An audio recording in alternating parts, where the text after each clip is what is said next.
Dos cosas. La primera, he recibido, acuérdense que yo reviso el grupo del 1 al 6. He recibido los trabajos de algunos de ustedes.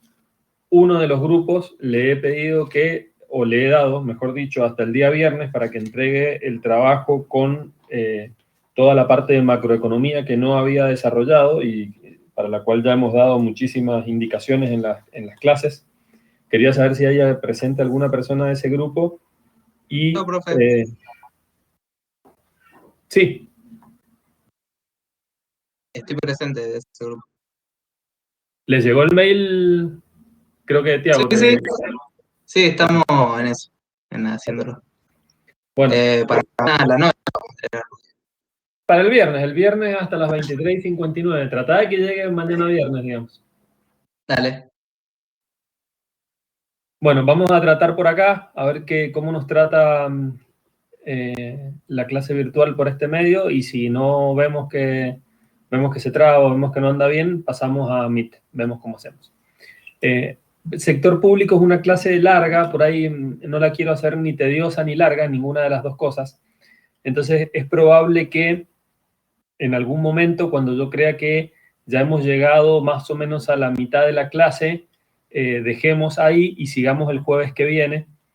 No vamos a poder seguir el martes porque el martes el profe Nicolás va a dar sector privado, que es tan larga como esta, y él se toma las 4 horas para darla a la clase porque es lo que necesita, digamos, el tema. Entonces es probable que a la mitad, tipo 19:30, por ahí cortemos, porque no quiero, digamos, pasar a algún tema en donde me vaya a quedar a la mitad en el tema. Entonces prefiero dar hasta un tema puntual en donde sé que voy a dar voy a llegar hasta el final, digamos, y después seguimos el jueves que viene. Recuerden mirar el cronograma porque ya el jueves que viene es la última clase, digamos, teórica. Después empieza el momento en donde ya empezamos a definir algunos criterios de la cátedra para ver si aprueban y promocionan la materia, en donde tienen que presentar el proyecto, en donde tienen que rendir el segundo parcial, y ya se pone, digamos, un poquito más denso el tema porque también tienen que presentar los proyectos. Entonces aprovechen estos días para ir cerrando cosas, como para que no los agarre con el barco a la mitad del cruce del río y ya sepan que las próximas 4 o 5 clases ya son determinantes para la materia, ¿sí?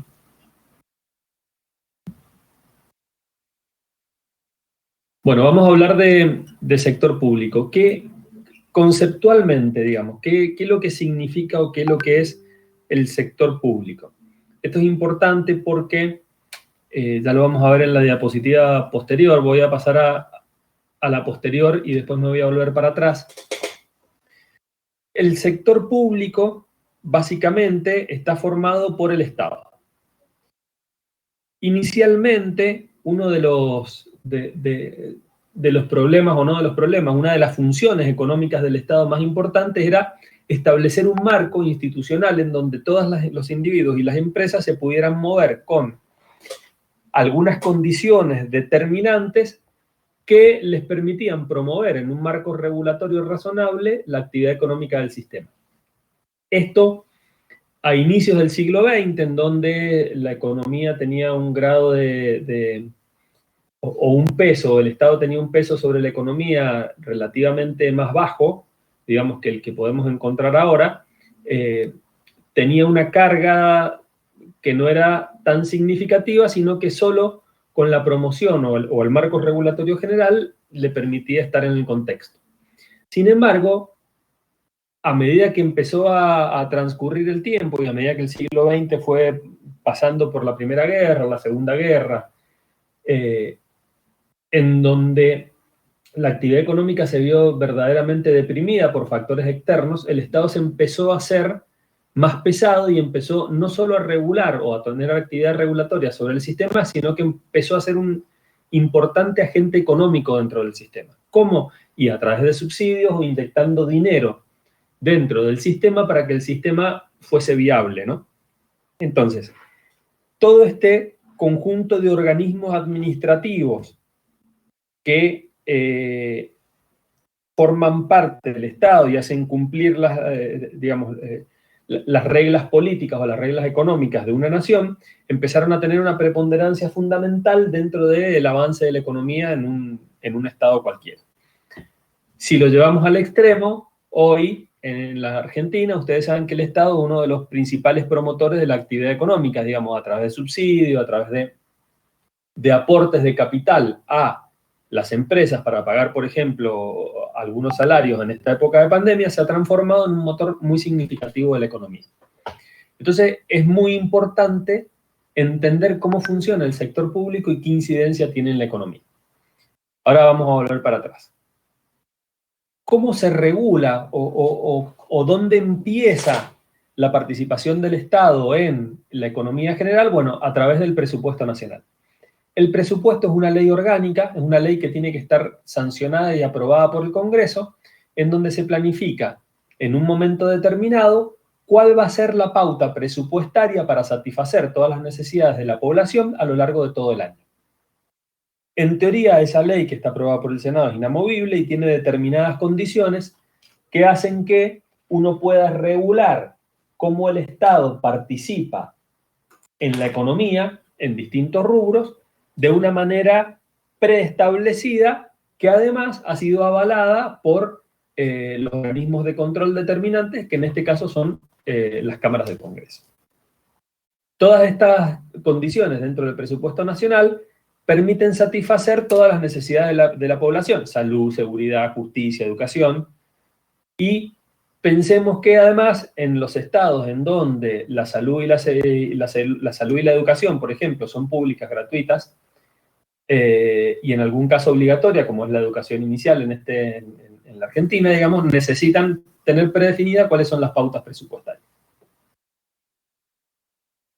Conceptualmente, ¿qué es lo que sucede durante la formulación del presupuesto? Bueno, conceptualmente, el presupuesto tiene que estar aprobado por el Congreso en un momento tal que le permita al Estado ejecutar el presupuesto el año que le corresponda. Entonces, por ejemplo, ¿cómo fue el cronograma de formulación del presupuesto del año 2020? Fíjense, hasta fines de mayo del 2020 se hicieron todos los análisis técnicos, digamos, de los proyectos de inversión que tenían que estar incluidos en ese presupuesto.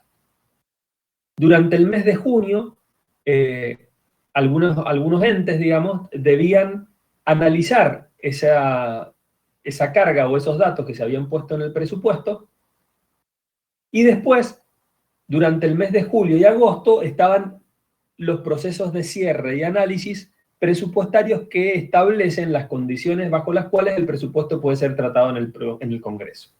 Entonces, fíjense que desde mayo hasta julio, mayo, junio y julio, 3 meses, se demoran los organismos que necesitan establecer los presupuestos hasta que se remite el anteproyecto al Congreso. Esa remisión del anteproyecto al Congreso implica que después el Congreso lo tiene que aceptar, tratar en tablas y aprobar. Entonces, piensen que un presupuesto que se ha analizado en el mes de mayo, con mucha suerte puede llegar a estar aprobado en noviembre, diciembre, para que el año subsiguiente el Estado pueda funcionar con un presupuesto aprobado. Ha pasado en la Argentina que los presupuestos no se aprueben, y cuando los presupuestos no se aprueben, el presidente tiene la facultad con un decreto de prorrogar la pauta presupuestaria del año anterior bajo determinadas condiciones. Por ejemplo, incluir la inflación dentro de ese nuevo presupuesto. Estas condiciones de uso no son habituales y deberían ser o deberían tener algún marco de análisis dentro de algún accidente en el tiempo, digamos, pero no hacerse determinantes y no ser todos los años prorrogados los presupuestos para que se analicen de esa manera.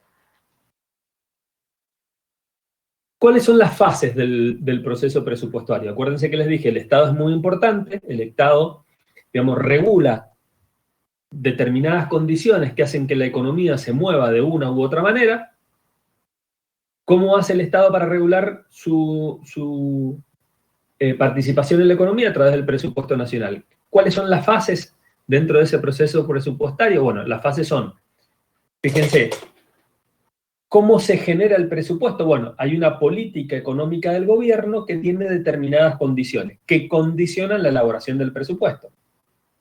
Habrá gobiernos, por ejemplo el anterior, que tienen o piensan que el Estado tiene que tener una incidencia menor dentro de las variables económicas del país, por ejemplo a través del establecimiento de algunas pautas a nivel de tarifas, de servicios públicos, y habrá gobiernos que piensan que el Estado tiene que ser más intervencionista y tiene otras políticas en donde las tarifas se tienen que regular de otra manera, como es el gobierno actual.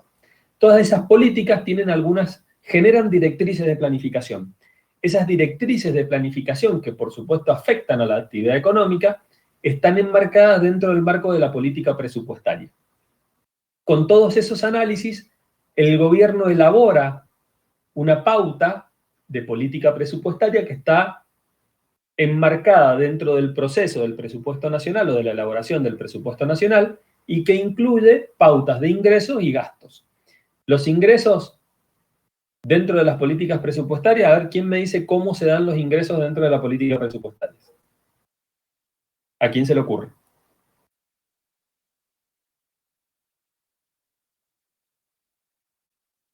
¿Elijo yo?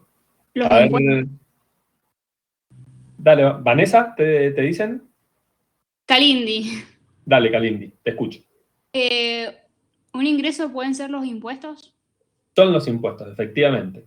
Todos los impuestos que tienen distintos pesos dentro de los presupuestos, porque hay numerosísimos impuestos que podríamos mencionar, son los que le generan al Estado los ingresos. En ese contexto, entonces, los ingresos se dan a través de los impuestos mayormente, y el gasto se da en función de las políticas presupuestarias que hemos establecido. Todas estas políticas presupuestarias a nivel de ingresos y gastos, ¿qué es lo que permiten? Formular el presupuesto nacional, ¿sí? Y esa formulación del presupuesto nacional les permite después tener una programación económica financiera de cómo se va a ir erogando ese presupuesto y cómo se va a ir ejecutando para que dentro de ese proceso tenga una lógica determinada a lo largo del año y no que la pauta presupuestaria se pueda gastar a la Bartola, digamos, en los 3 primeros meses del año y después uno se queda sin presupuesto. Esa formulación o esa programación física y financiera se denomina ejecución del presupuesto. Esa ejecución del presupuesto, por supuesto que se hace por áreas. Entonces, uno tiene un presupuesto nacional, ese presupuesto nacional usualmente se divide en cada una de las unidades de control de costos que tiene el Estado, que generalmente son los ministerios. Esos ministerios tienen una pauta presupuestaria determinada y después hay algunos otros entes descentralizados que también están incluidos acá. Por ejemplo, qué sé yo, hay una pauta presupuestaria dentro del presupuesto para todo el poder legislativo. Hay una pauta presupuestaria dentro de ese presupuesto para todo el poder judicial. Entonces, el Estado, Poder Ejecutivo, tiene una pauta de gastos e ingresos que determina de manera concreta dentro del presupuesto. Hay una política o una programación física y financiera de cómo se va a adecuar ese presupuesto y un control de la ejecución de ese presupuesto. Ese control de la ejecución del presupuesto hace que se retroalimente este ejercicio y en un ejercicio fiscal futuro pueda determinarse con mayor precisión cómo se ejecuta ese presupuesto. Entonces, si en un año el presupuesto, no sé, el presupuesto para, supongamos, para asignaciones del tipo IFE, el gobierno la ejecutó en 10 meses, bueno, pues el próximo año sabrá que tiene que controlar y verificar esa pauta porque para lo que tiene que alcanzar es para cubrir 12 meses y no 10. Así con todas las partes del sector público y cada organismo tiene un control en la ejecución del presupuesto que le permite retroalimentarse y controlarse a futuro para elaborarlo mejor. ¿Cómo está armado o cómo está centralizado, cómo está abierto el sector público? Bueno, nosotros dijimos recién que el sector público básicamente es el Estado. ¿Pero qué parte del Estado? Bueno, todos los organismos administrativos que están insertos en esto que nosotros denominamos Estado. Entonces, el sector público argentino, ¿qué tiene? Tiene un sector público no financiero. Ese sector público no financiero está compuesto por toda la administración pública nacional, las empresas públicas, los fondos fiduciarios y los entes u otros entes que podrían ser, por ejemplo, los entes autárquicos que están inmersos dentro de este sector público no financiero. En el mismo nivel del sector público están las provincias y CABA. Ustedes saben que la Ciudad Autónoma de Buenos Aires no tiene un rango de provincia, sino que es la capital de la Argentina y que conceptualmente es una ciudad autónoma, y los municipios. Y dentro de la administración pública nacional está la administración central, los organismos descentralizados y los sistemas de seguridad social.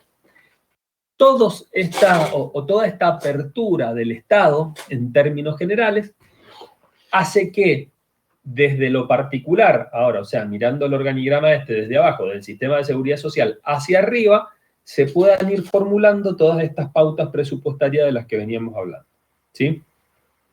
Entonces, la administración pública, a través de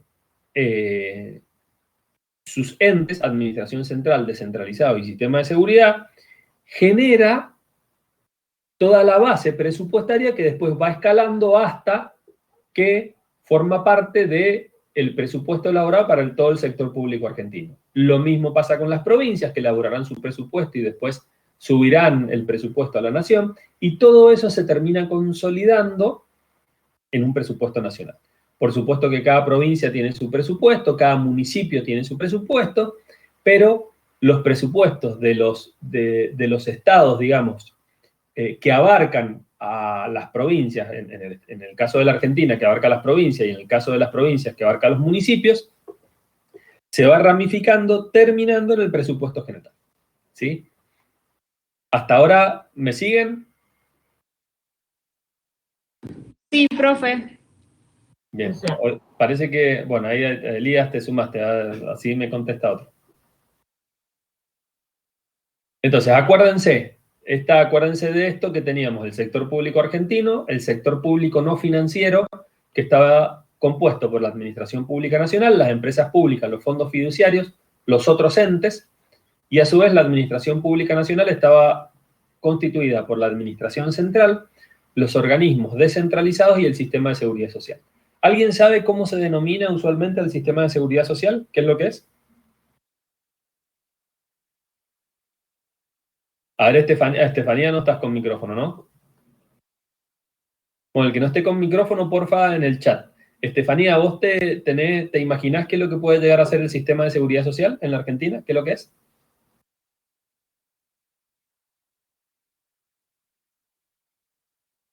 A ver, Ignacio.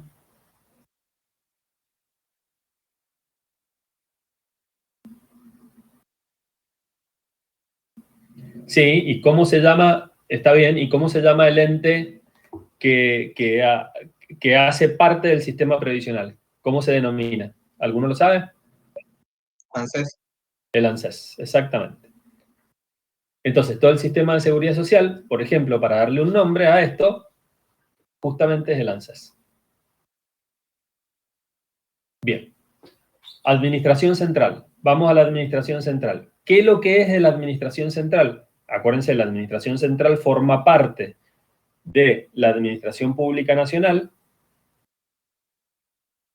y son todas las instituciones de los poderes ejecutivo, legislativo y judicial.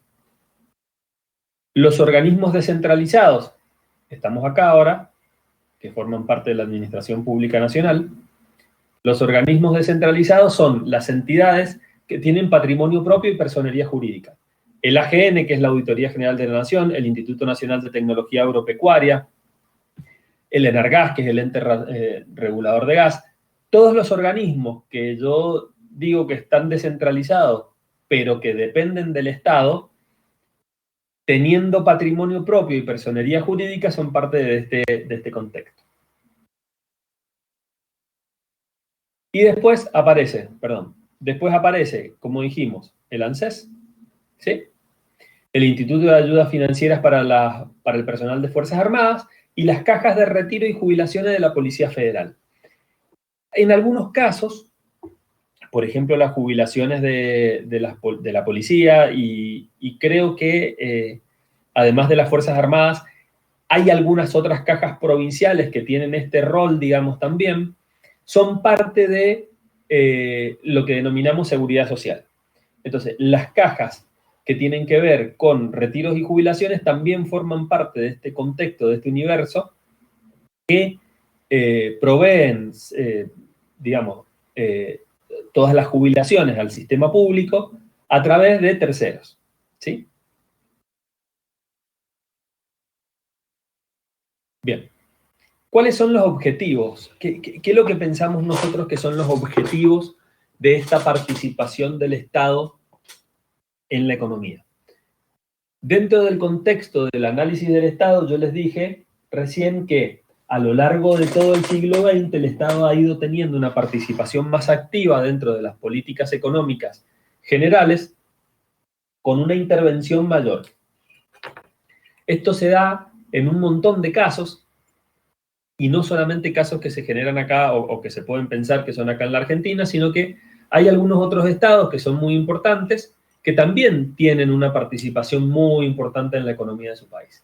Por ejemplo, Estados Unidos, por ejemplo, China, que regulan o que generan mecanismos regulatorios dentro de los procesos de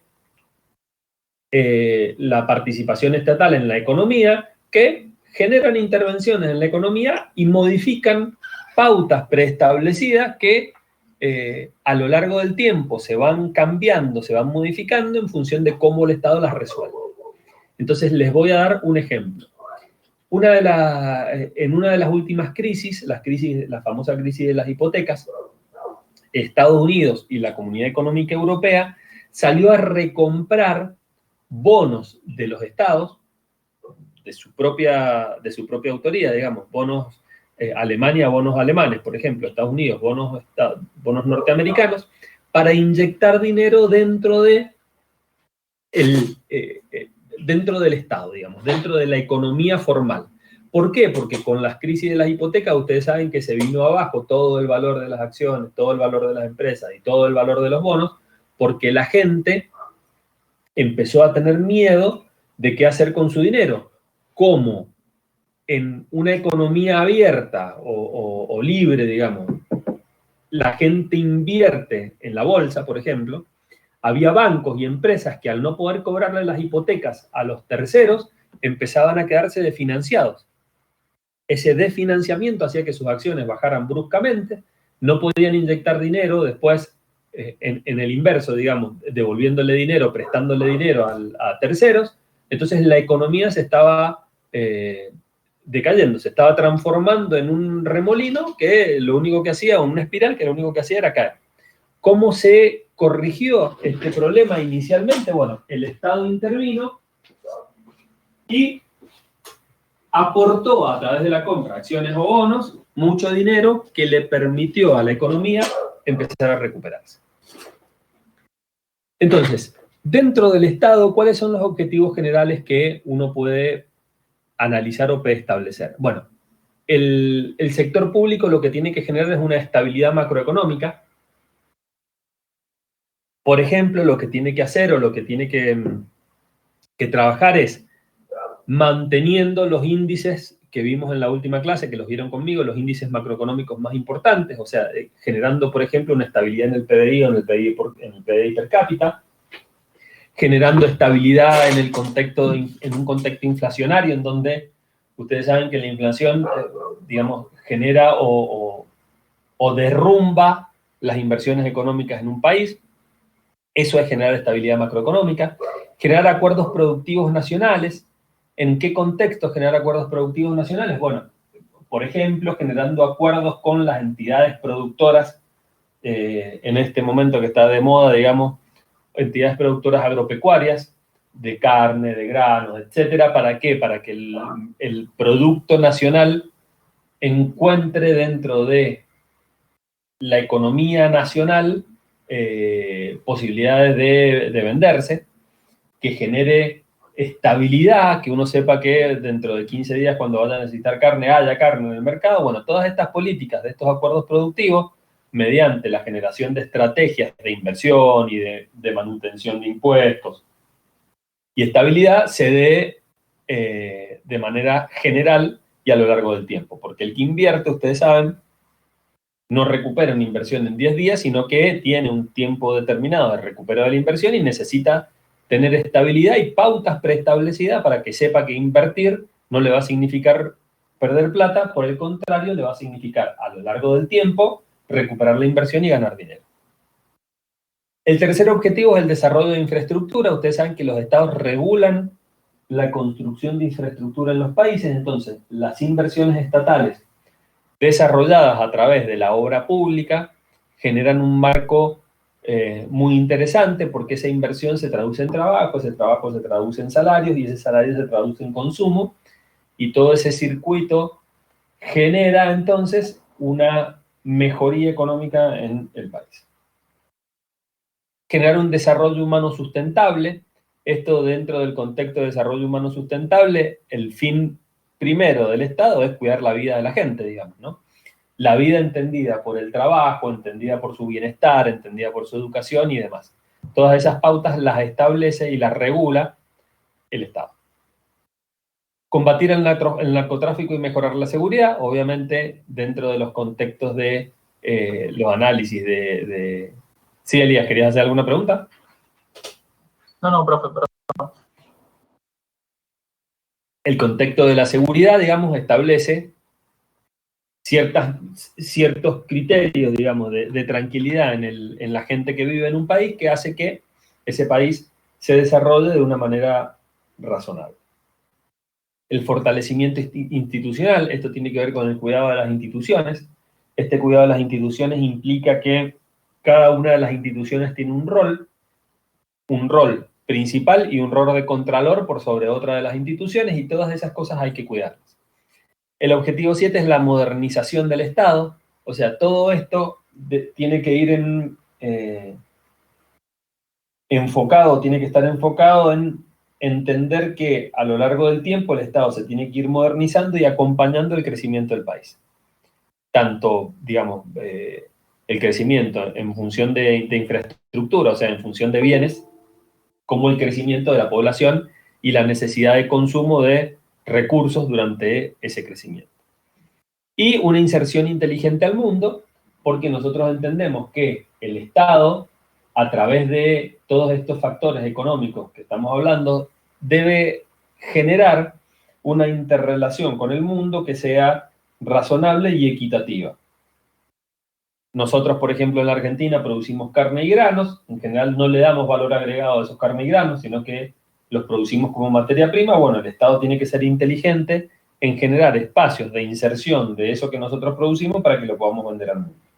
Relacionarnos y desarrollarnos con el mundo.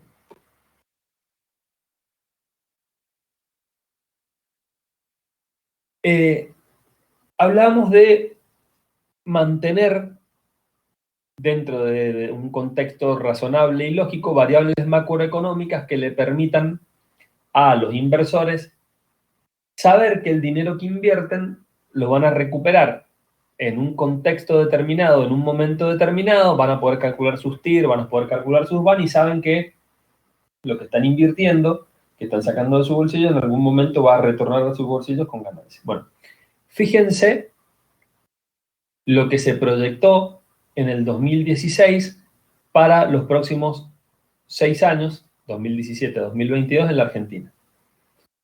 Fíjense que en el 2016 la tasa de cambio era 14 pesos con 80 por dólar y se había proyectado que al 2022 la tasa de cambio iba a ser de 50 pesos con 50 por dólar.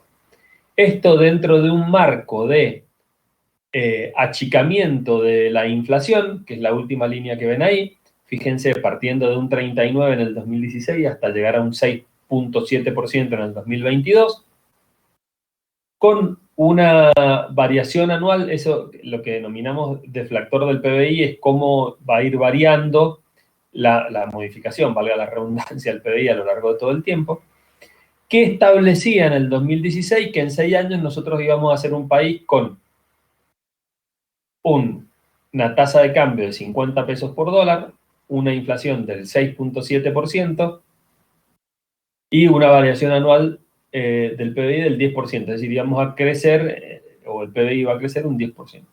Ustedes saben por ejemplo, cuál es la variación con respecto a lo que estábamos pensando o lo que se pensó en el 2016 ahora. Fíjense que hoy el dólar blue, que podría ser o podríamos pensar que es el dólar que se transacciona de manera libre dentro del mercado, que solo está afectado por la oferta y la demanda, vale 150 pesos.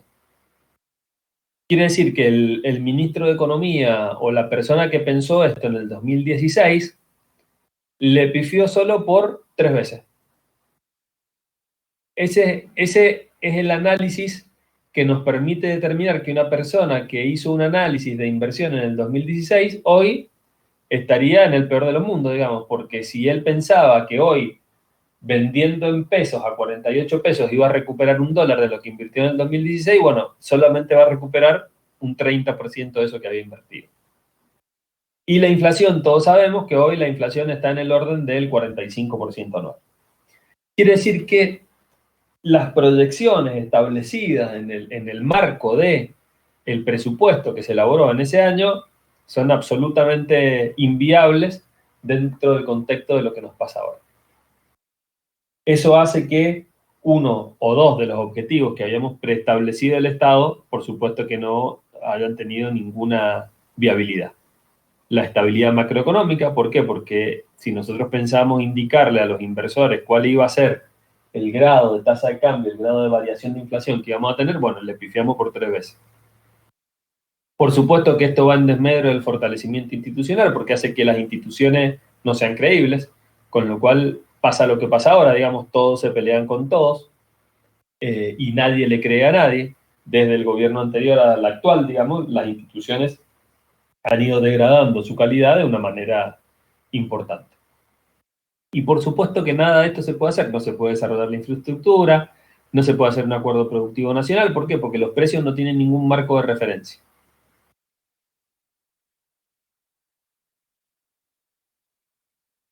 Fíjense el presupuesto del 2019 que estaba pensado hasta el 2023.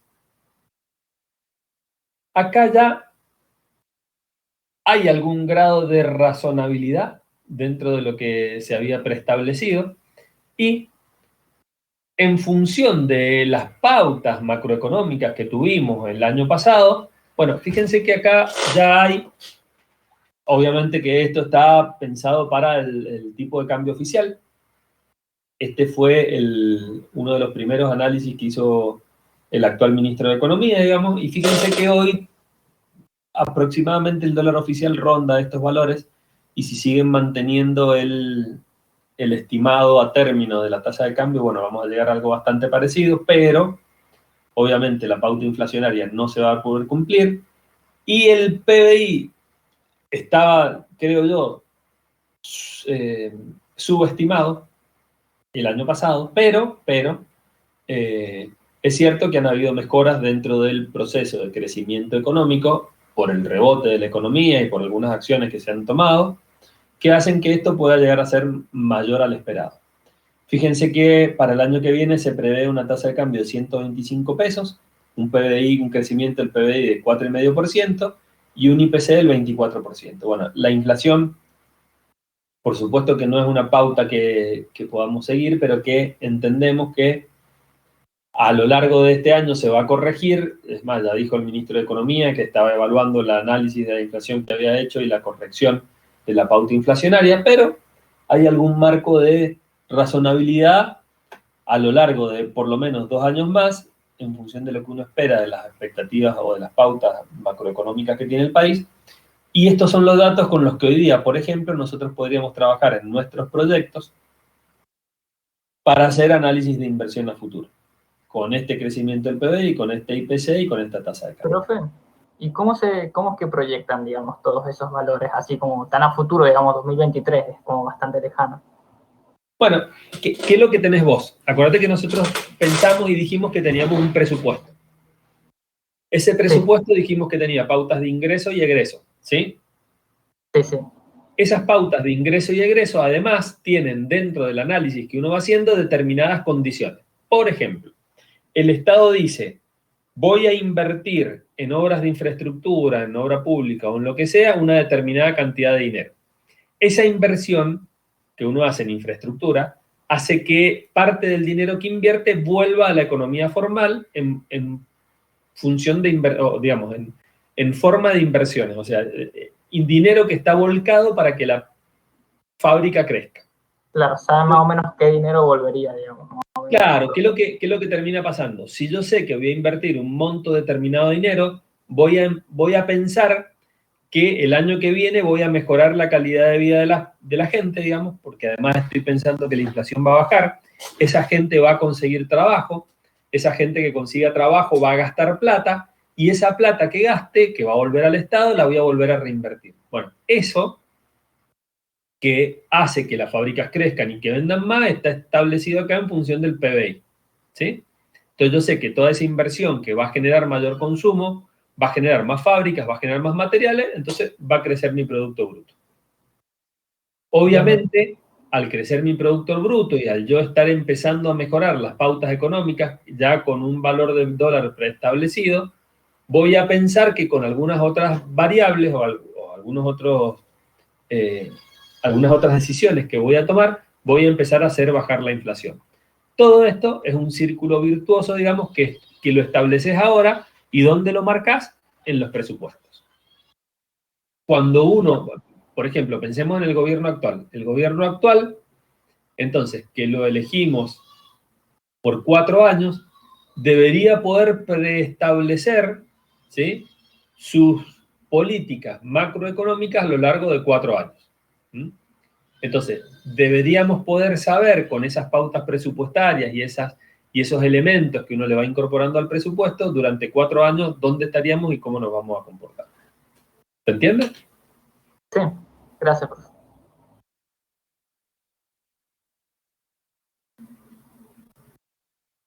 Bien. Fíjense, dentro de lo que hablábamos recién, de que uno de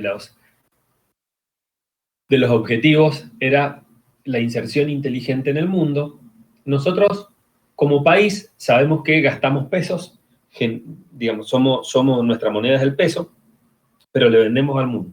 ¿En qué le vendemos al mundo? En dólares. Entonces, ¿cómo nos hacemos de dólares o cómo se hace el estado de dólares dentro del contexto de venta de lo que nosotros producimos al mundo? Bueno, se hace de dólares generando un ingreso por exportaciones. O sea, cualquier empresa que fabrica acá algo que le vende al exterior y exporta, tiene la obligación de liquidar los dólares en el mercado local. A su vez, los importadores, es decir, los que le compran bienes al mundo y los traen en la Argentina para que la Argentina pueda utilizar esos bienes para generar más exportaciones, o sea, por ejemplo, una fábrica que yo instalo acá en Mendoza, que fabrica, no sé, botellas de vidrio, necesita comprar una máquina que fabrican en Francia. Bueno, le compro esa máquina a Francia, es decir, estoy importando una máquina que me va a generar más botellas, que voy a vender más dólares. Ese circuito virtuoso de exportaciones e importaciones tiene una diferencia que es el saldo comercial. El saldo comercial es la diferencia entre las exportaciones y las importaciones. Si es positivo, quiere decir que estoy haciendo que ingresen dólares a la Argentina. Si es negativo, quiere decir que yo estoy generando una salida de dólares más importante que la que ingresa. Si el saldo comercial es negativo, tengo un problema que lo tengo que cubrir de otra forma, ya veremos cuáles son esas otras formas, porque estoy gastando más dólares de los que tengo.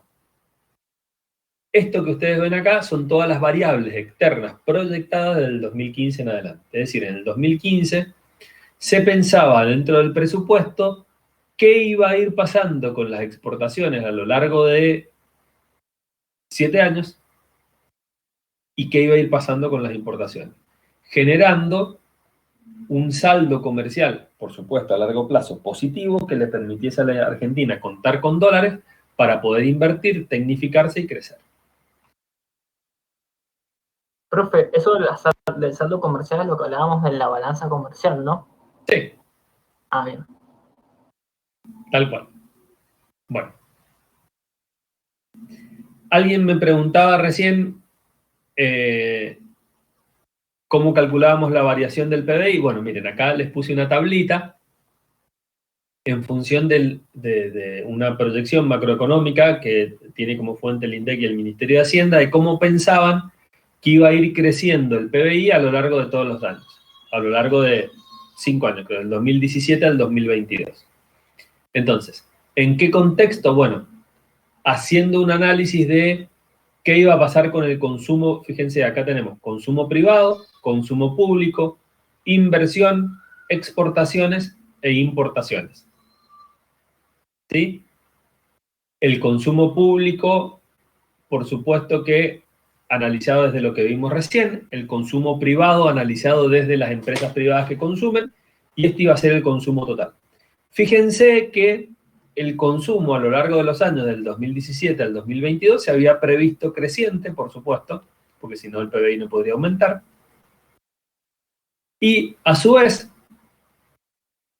la variación del PBI, por supuesto, positiva. Este marco de análisis es el marco que provee al presupuesto nacional de las variables más significativas y que uno va estimando año a año en función de estas aperturas de acá, digamos, ¿no? Entonces uno puede ir sabiendo, en función del presupuesto que elaboró, qué pensó que iba a pasar con el consumo privado, qué pensó que iba a pasar con el consumo público, inversiones, exportaciones, importaciones, y ver esto que yo les decía acá en la evaluación de la ejecución de las pautas presupuestarias y retroalimentarse para el ejercicio futuro. Entonces, por ejemplo, si yo pensé en el 2018 que iba a tener 11.000 millones de pesos, esto está en millones de pesos, ¿bien? 11.000 millones de pesos de consumo total, y tengo, no sé, supóngase que tengo 9.000, bueno, esas 2.000 de diferencia permiten retroalimentar al año 2019 para corregir de ahí a futuro todo lo que yo no pude concertar en mi presupuesto. Entonces, cuando se haga el presupuesto del año que viene, corrijo esa pauta y genero variaciones positivas o negativas dentro de lo que voy previendo. ¿Sí? Entonces, el año que viene probablemente tenga un error menor y así sucesivamente hasta que en algún momento llegue a lograr establecer una pauta presupuestaria más o menos razonable y que me permita saber dónde estoy parado.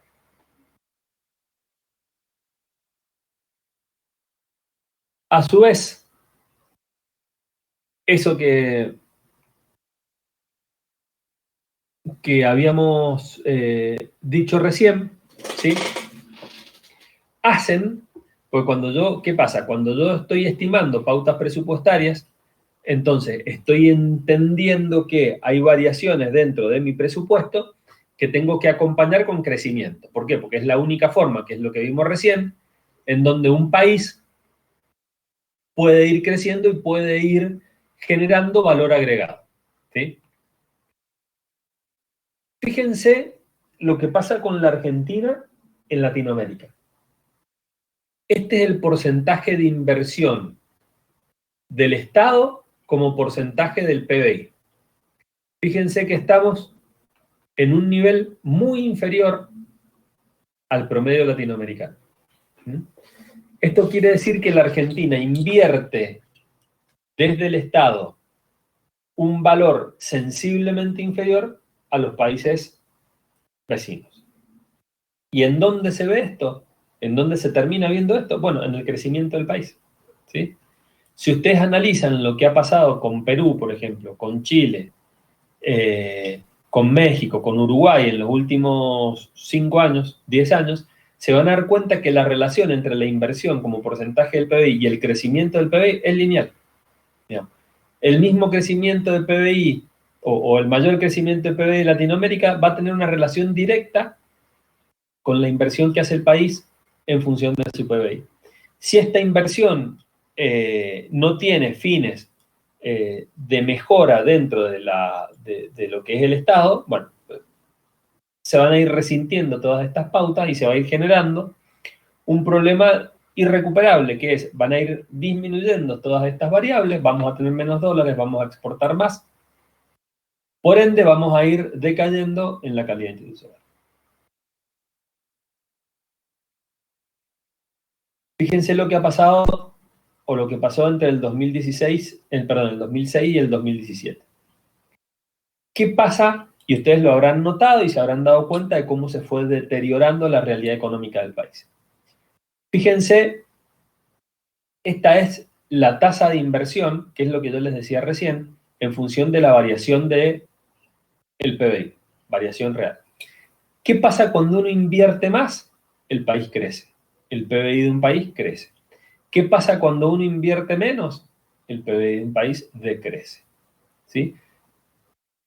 Todas estas relaciones que se van dando entre la inversión y el PBI, como les decía recién, son directamente proporcionales. Entonces, un país que no logra invertir en sí mismo y que no logra mejorar sus pautas de inversión, ¿qué va a terminar pasando? Va a terminar de crecer. Profe, ¿y esas inversiones son tanto del país para el mismo, digamos, como del exterior en el país? Acuérdense, vamos a volver un cachito para atrás, acuérdense que nosotros dijimos que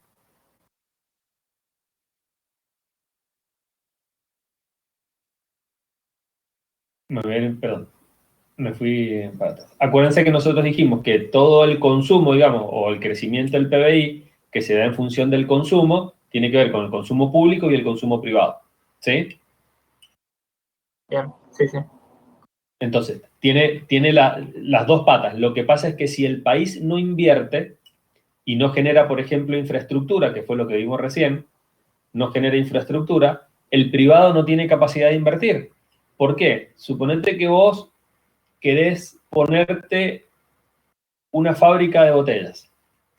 Si no te llega energía eléctrica, o vos sabes que el sistema de transporte de la energía eléctrica o la generación de energía eléctrica en el país no te puede proveer corriente, no va a poder poner la fábrica.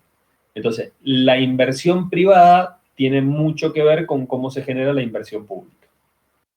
¿Sí? Bien, sí, sí. Bien. Fíjense, por ejemplo, que, digamos, si uno analiza, vamos al 2010, que por ahí eso te va a ayudar un poco, ¿no? Fíjate que en el 2010 el PBI aumentó prácticamente un 10%. ¿Sí? Ahora, la tasa de inversión fue del 17%, mucho menor a la tasa de inversión del 2007. ¿Esto por qué se da? Y obviamente porque cuando el país invierte en infraestructura, los resultados de esa inversión en infraestructura se ven mucho tiempo después.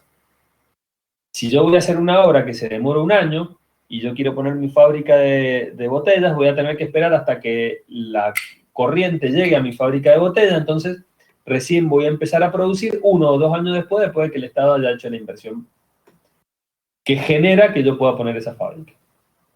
Profe, Entonces, sí. ¿esa tasa de inversión estatal o privada?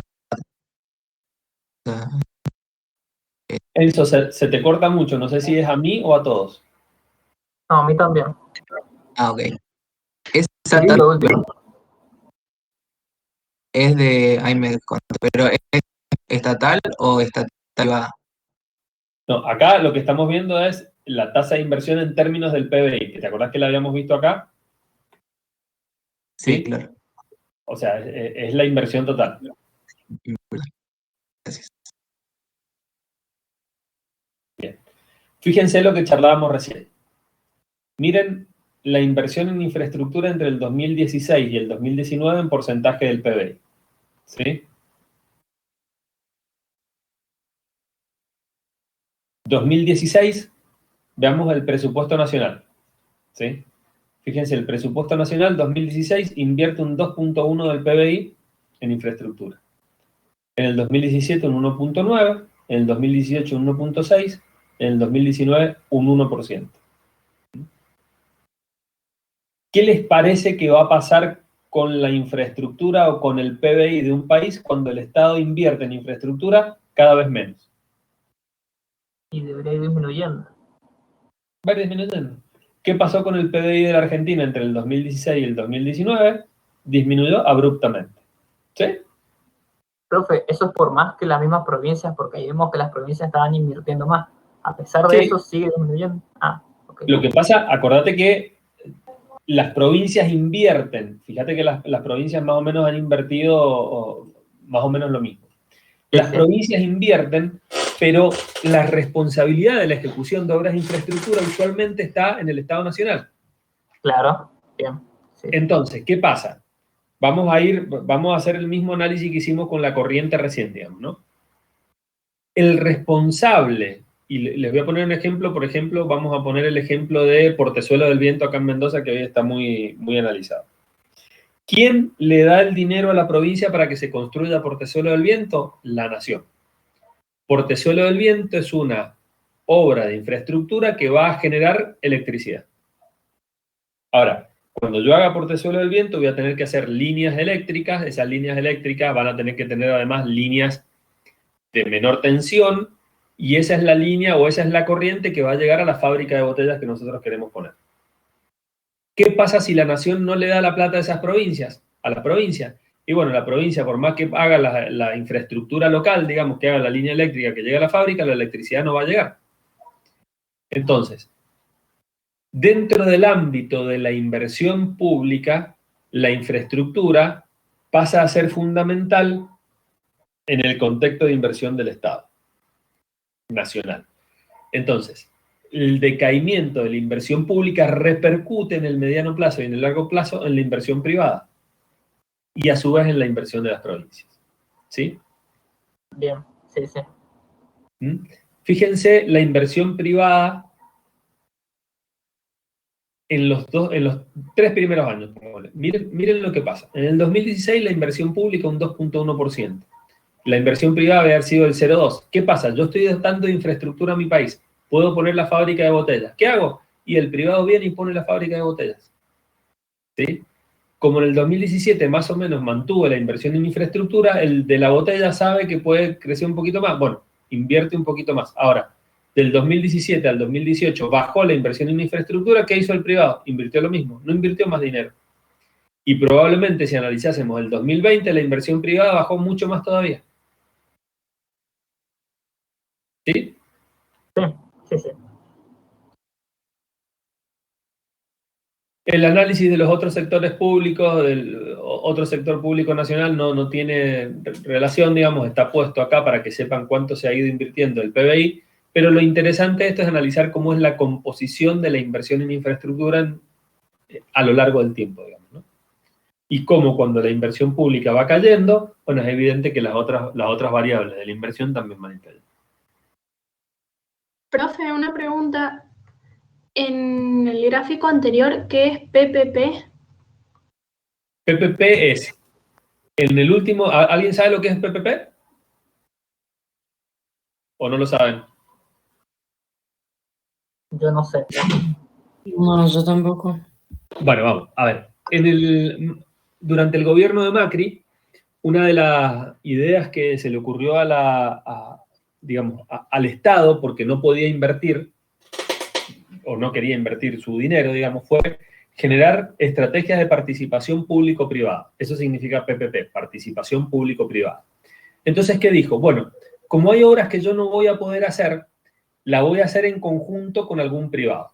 Entonces, lo voy a poner entre comillas esto, privatizó la inversión en obras de infraestructura. Entonces, ¿qué dijo? Dijo, bueno, por ejemplo, las rutas principales de la Argentina se las voy a dar a un privado para que invierta. Ese privado va a tener que traer la inversión en dólares de afuera, generar rutas, y le vamos a devolver esa inversión con bonos por un lado y con el cobro de peaje en otro lado. Entonces, esa participación o ese grafiquito que ves ahí, ese 0,6, fue en el 2019 en los corredores viales en la Argentina, en donde algunas empresas privadas invirtieron para, entre comillas, lo pongo esto otra vez, mejorar las rutas, y el Estado les pagaba con bonos y con recaudación de peaje. Eso es PPP.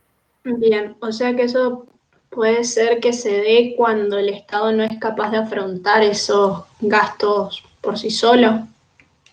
Sí, en los países, a ver, en países en donde la seguridad jurídica y en donde la inversión en infraestructura está reglamentada, es muy razonable que un privado invierta dinero porque sabe que ese dinero lo va a recuperar. Entonces, dentro de un marco de estabilidad razonable, digamos, si un privado viene y consigue un préstamo del exterior y te trae 10 millones de dólares para invertir, y esos 10 millones de dólares después los quiere cobrar con algún canon, un peaje, un bono, sabe que lo va a poder recuperar porque hay algún marco de seguridad jurídica que le va a permitir recuperar. ¿Qué es lo que pasa en la Argentina? Ese marco no se da, digamos. Con lo cual el privado es muy difícil que invierta y el Estado es muy difícil que le pague lo que invierte al privado. Entonces se termina trastocando el sistema, generando algo que no te genera todo lo bueno que vos podrías pretender de una interacción entre el público y el privado. ¿Qué pasó con los corredores viales? Bueno, nunca hicieron ninguna obra, ninguna de las empresas pudo hacer ninguna obra, el dólar se disparó, con lo cual tampoco podía traer dólares de afuera, y el Estado tuvo que terminar rescindiéndole los contratos a todas esas empresas y creando una empresa estatal que sea la encargada de mantener las rutas. Espero que eso haya contestado tu pregunta. Sí, gracias. Bueno, fíjense lo que pasó con la inflación. Esto es lo que ha venido pasando con la inflación en los últimos 7 años, y si pudiéramos poner la foto no le quiero poner la foto del 2018, 19, 20, 21, 22, digamos, porque va a ser absolutamente distorsiva y esto, digamos, todo el tiempo estaríamos cerca del 45. Pero fíjense cómo desde el 2010, en donde teníamos una inflación del 25%, se pudo sostener a lo largo de 3 o 4 años y después, digamos, ya fue incontrolable, pasando a valores del 45, el 50%, valores que conservamos hoy día. Quiere decir que desde el 2010, o sea, hace 12 años, que nosotros tenemos valores de inflación superiores al 20%. Lo cual no se ha dado en ningún lado del mundo, ¿no? Usualmente estos procesos inflacionarios, cuando son bien analizados y bien trabajados, se pueden revertir en un periodo razonable de tiempo. Ninguna de las políticas que han aplicado acá en la Argentina económica en los últimos años ha hecho que esto baje, digamos. En desmedro, por supuesto, de todos nosotros, porque los que terminan sufriendo la inflación somos nosotros.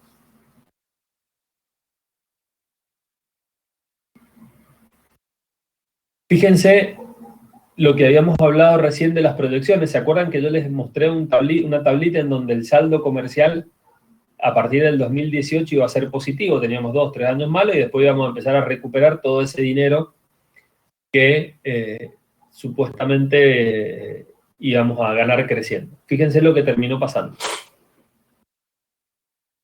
Desde el 2017 hasta la fecha, el saldo de la balanza comercial es negativo.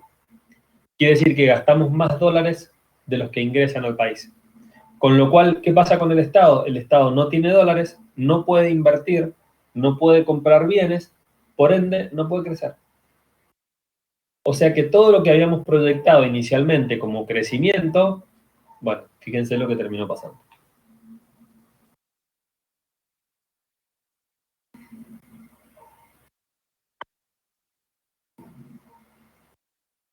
Este es otro cuadrito comparativo de lo que les mostré recién. Fíjense que para el presupuesto 2014, digamos, esto no es nuevo, digamos, no es que del 2015 no pudieron cumplir las pautas del 2021. Fíjense que antes de eso, presupuesto 2014, 2015, 2016, fíjense que estaba proyectado como crecimiento del PBI.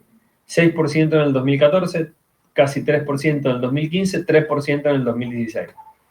¿Qué terminó pasando? Una caída del PBI del 2% en el 2014, del 0,3% en el 2015 y un crecimiento proyectado chiquitito en el 2016. Fíjense acá. Lo mismo, digamos. O sea, lamentablemente ninguna de las pautas que uno establece como proyecciones se cumple. Y obviamente tampoco el Estado utiliza esto para retroalimentarse y corregirlo a futuro, sino que sigue pasándonos cíclicamente lo mismo. ¿Sí? O sea que los presupuestos que se están de confianza, digamos, porque si viene pasando eso siempre. Exactamente. Todos los presupuestos terminan siendo un dibujo, digamos. Y, profe, ¿por qué no hacen la realimentación, digamos, si deberían saber esto, digamos, que va a terminar dibujando cualquier cosa al final de cuentas? Bueno, porque la política se impone a la racionalidad, digamos, ¿no? Entonces, la gente o la gente que forma parte del Estado, nosotros los ciudadanos, terminamos siendo rehenes de lo que es hoy, de lo mismo que es hoy la política, que es una pelea entre dos bandos, digamos. Con el que uno termina dándose cuenta de que termina siendo rehén de que cada uno pone lo que quiere cuando quiere.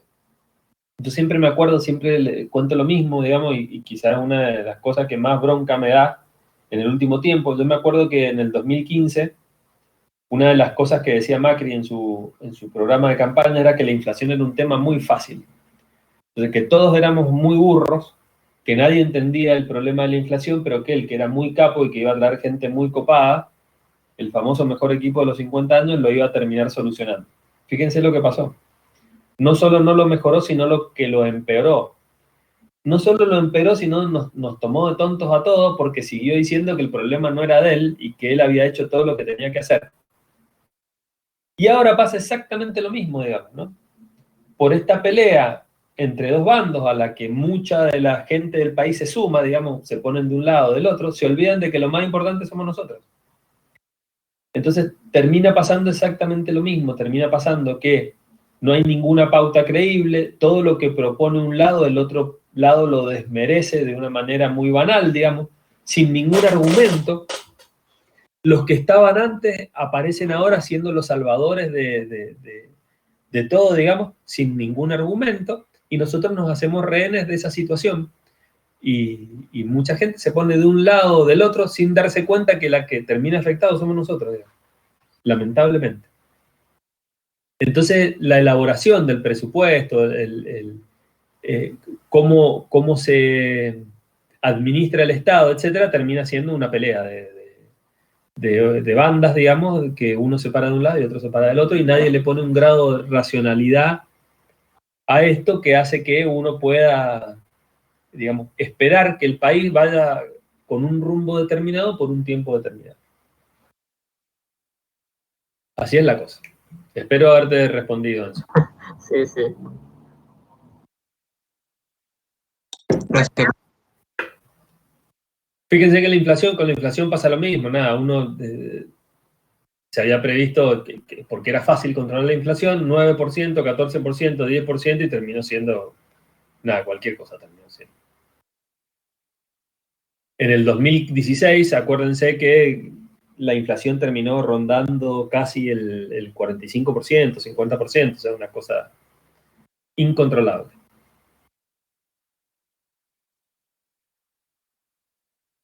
Bien, vamos a hablar ahora un poquito del que voy a mirar dónde estamos para ver.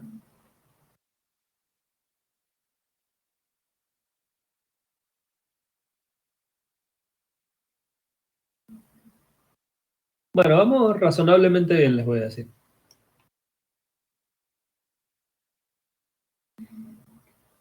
A ver.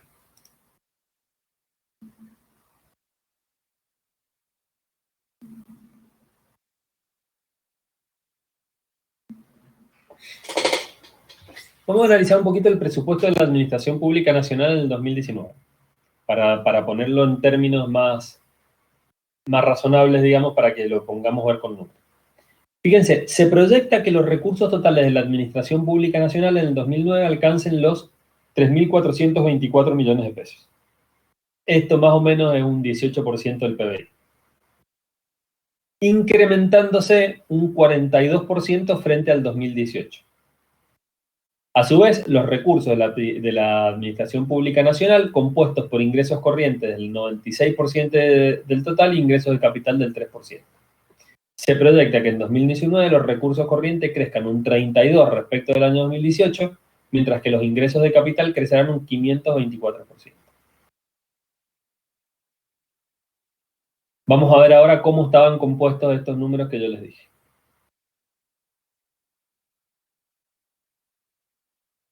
Perdón, una cosa que me olvidé de aclarar.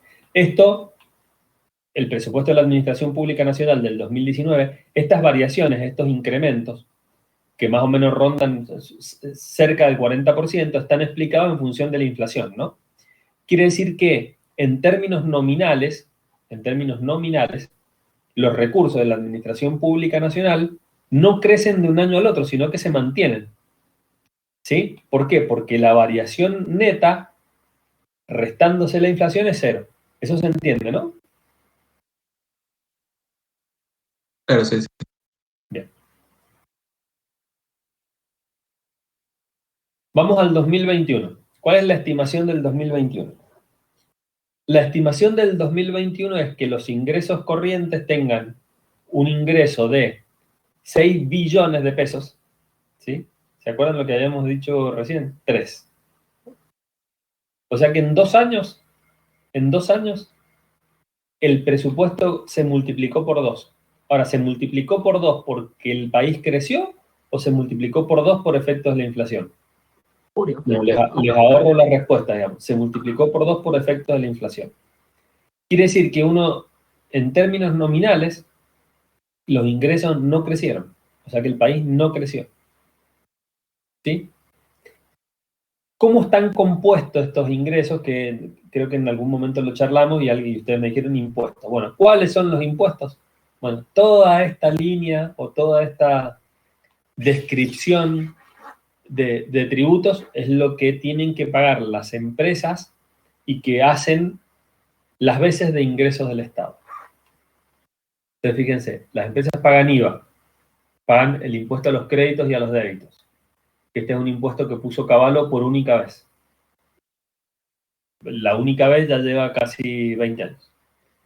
El impuesto a las ganancias, derechos de exportación, derechos de importación, el impuesto país, el impuesto a los combustibles, todos los impuestos internos, que son una serie de impuestos menores, bienes personales, tasa de estadística.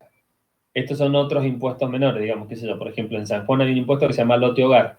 Bueno, cada una de las jurisdicciones le mete un impuesto que se le ocurre. El impuesto, el monotributo, la ganancia mínima presunta y los aportes de la seguridad nacional. Fíjense la cantidad de descriptores de impuestos que hay en los ingresos del presupuesto. El gasto, acuérdense, entonces estamos hablando de que más o menos tenemos un total de ingresos de 5 billones de pesos. Fíjense que lo habíamos estimado en 6, así que estamos en el orden. El gasto está previsto en 7 billones de pesos, ¿sí?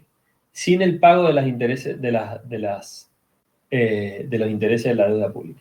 ¿Qué significa que nosotros tengamos ingresos por 5 y gastemos por 7? Saldo negativo.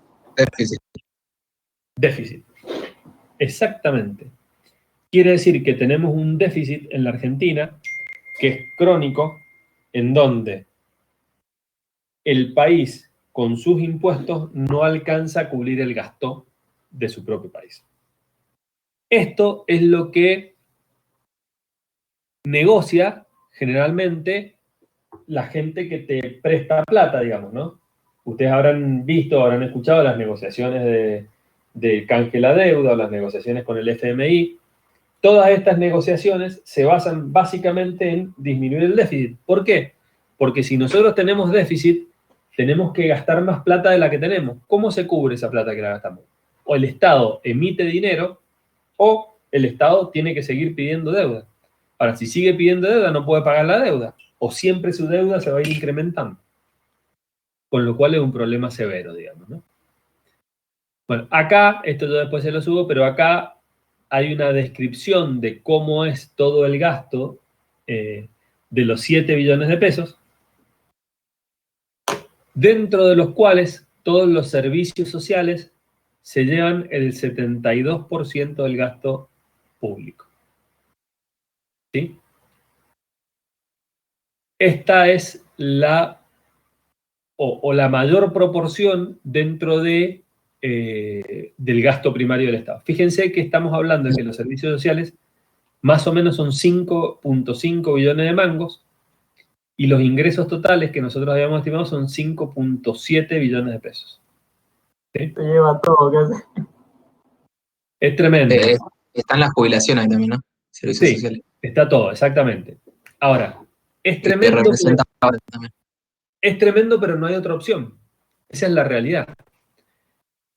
No hay otra opción, ¿por qué? Porque el país, a lo largo de los últimos 25 años, ha ido deteriorando las condiciones de vida de la gente ha ido deteriorando su inversión, como vimos recién, la inversión en infraestructura fue bajando, la inversión en bienes de capital fue bajando. Entonces, ¿qué termina pasando? Y la gente tiene que terminar viviendo del Estado porque si no, no vive. Lo cual es una situación, digamos, muy compleja. Porque, ¿por qué existe el Estado? Y el Estado existe para la gente, fue lo que hablamos al principio, digamos. Le tiene que mejorar el estilo de vida a la gente. Ahora, si esa gente no puede comer, evidentemente el Estado ¿para qué existe? Entonces todo se transforma en un círculo vicioso que nadie se anima a arreglar, digamos, ¿no? Y es un problema que si no lo atajamos, bueno, se lleva puesto al Estado. Esa es la realidad. Entonces, resumiendo un poco lo que charlamos recién y lo que fuimos viendo en esos números, la diferencia entre los ingresos y los gastos es el resultado fiscal. Cuando los gastos son mayores que los ingresos, ¿qué pasa? Hay déficit fiscal. Si es a la inversa, o sea, si en algún caso el gasto fuese menor al ingreso, entonces tendríamos superávit fiscal. A lo largo de muchos años la Argentina tuvo superávit fiscal hasta que, más o menos para que tengan una idea, durante el gobierno de Néstor Kirchner y los primeros 2 años del primer gobierno de Cristina Kirchner, tuvimos superávit fiscal y superávit comercial. ¿Qué significa esto? Que recaudamos más de lo que gastábamos a nivel económico, o sea, con el ingreso de impuestos menos los gastos del Estado, y que nuestra balanza comercial era superavitaria. Con lo cual estábamos en el mejor de los mundos, digamos, ¿no? El presupuesto nacional para la administración pública este año prevé un déficit aproximado de 1.7 billones de pesos. Eso significa un 4.5 del PBI, ¿sí? Ahora, yo les dije que no habíamos sumado ahí la deuda, por el resultado de intereses de la deuda. Bueno, si lo sumáramos, estaríamos aproximadamente pensando en un déficit del 6% del PBI, ¿sí? Eso es lo que debería pasar en el 2021. El ministro de Economía, Guzmán, se ha comprometido con el FMI, con la gente a la que le canjeó los bonos de la deuda, que ese déficit se iba a ir reduciendo a lo largo de 6 años hasta llegar dentro de 5 años a un equilibrio o un saldo neutro. Sí es cierto, y esto es muy importante analizarlo, que estos 5 billones de pesos de servicios sociales están muy influenciados por el problema de la pandemia. O sea, el Estado ha tenido que recurrir a un gasto exorbitante a nivel de servicios sociales para cubrir todo lo que nos generó la pandemia. Por supuesto que esto no es solo el gasto que uno tiene por aumentar la carga de los servicios sociales, sino el país deja de producir, el país deja de generar dinero y el problema se transforma. Más o menos, para que tengan una idea, la pandemia generó que el Estado tuviera que emitir o generar, digamos, déficit por más o menos la mitad de este número. Quiere decir que si uno pudiese recuperar en el 2022 todo lo que o dejar de emitir todo lo que emitió para cubrir esto, estaríamos hablando de que el total de gastos debería rondar los 5.7 billones de pesos, que es más o menos lo que recaudamos. Esto implicaría que si uno pudiese recuperar la condición de producción económica que tenía hace 1 año y medio atrás, deberíamos estar en un déficit prácticamente neutro, lo cual esperemos que suceda, digamos, ¿no? El sector público nacional, conformado por la administración pública, los fondos fiduciarios y las empresas, proyecta un resultado primario deficitario del 4% del PBI. Esto, más o menos, entonces lo que nos dice es que todo el sector público nacional, me voy a ir un cachito para atrás, genera prácticamente todo el déficit. Acuérdense, el sector público nacional, administración pública, fondos fiduciarios y empresas públicas. Quiere decir que de lo que habíamos visto acá, administración pública, fondos fiduciarios y empresas públicas, todo esto genera todo el déficit de todo el sector público argentino. ¿Sí? Me voy rápido para adelante ahora otra vez.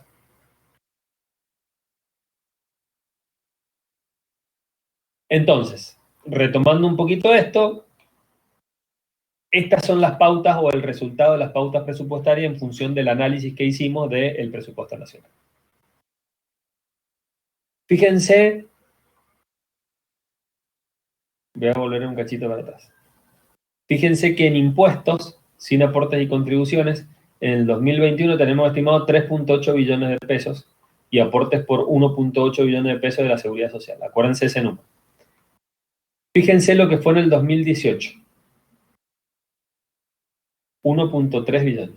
Fíjense en el 2019, 2 billones. 2019, ¿sí? ¿Cuánto vamos para el 2021? 4. 3.8 billones de pesos. Quiere decir que en 2 años esto se termina multiplicando por 2. ¿Qué es lo que significa que se termine multiplicando por 2? Inflación. ¿Sí? Esa es la relación de la inflación en función de los ingresos. Obviamente, entonces, el crecimiento en pesos de lo que nosotros vemos año a año no implica un crecimiento porcentual del Estado. Lo que implica es mantener el gasto corregido por inflación. Claro, puede crecer por dos cosas, digamos, porque aumentó la producción o porque hay inflación. Claro, lo que pasa es que el crecimiento por inflación, yo lo que intento decirte es que no existe, digamos. Sí, claro, no es un crecimiento en realidad, solamente cambia el número, pero no aumenta tu poder adquisitivo ni nada. Sí. Tal cual. Por eso ustedes van a escuchar todos los meses por ahí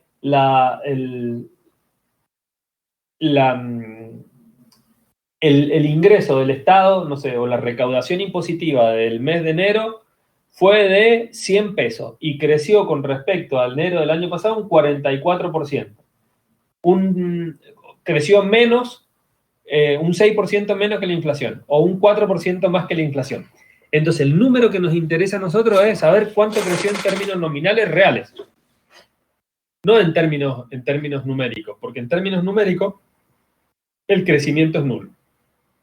O tuviste un decrecimiento. Y el decrecimiento, o sea, la recaudación de menos impuestos, se da en general porque el país decrece. ¿Sí?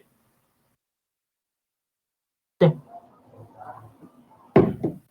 ¿Qué pasa con los impuestos? Esto es importante entenderlo. Yo acá les puse un ejemplo porque es importante darse cuenta qué pasa con los impuestos, ¿no? Cuando uno genera un impuesto, ese impuesto tiene alguna finalidad, ¿sí? Fíjense, por ejemplo, el impuesto sobre los combustibles líquidos. ¿Cuál es la finalidad del impuesto de los combustibles líquidos? Bueno, el 10% del impuesto a las naftas va al Tesoro Nacional, el 15% al FONAVI, que es el Fondo Nacional de Vivienda, el 10% es coparticipable a las provincias, el 28% al Sistema Único de Seguridad Social, el 4% a un fondo de infraestructura hídrica, el 28% a un fideicomiso de infraestructura de transporte y un 2.55% para compensar al transporte público. ¿Esto por qué? Porque ustedes saben que el transporte público tiene un boleto que está subsidiado. Entonces, fíjense la arbitrariedad con la que uno crea un impuesto y la disposición de esos impuestos dentro de un presupuesto, ¿sí? Entonces, cuando yo genero un impuesto que está incluido dentro de mis ingresos, impuesto a los combustibles, ese impuesto, a su vez, se puede dividir en todas estas variables. Así se va conformando el presupuesto. ¿Se acuerdan que yo les dije que va de lo particular a lo general? O sea, el municipio es un presupuesto que se compone en la provincia, que se compone en el Estado, que se compone en el sector público. ¿Cómo después se va abriendo ese impuesto? Bueno, de esta forma en la que ven acá. Entonces, todo el presupuesto, y esto lo importante de esto, para que aclaro esto, para que entiendan que una línea del presupuesto a su vez tiene múltiples líneas, o está dividido en múltiples líneas dentro de todo el proceso de análisis. ¿Sí?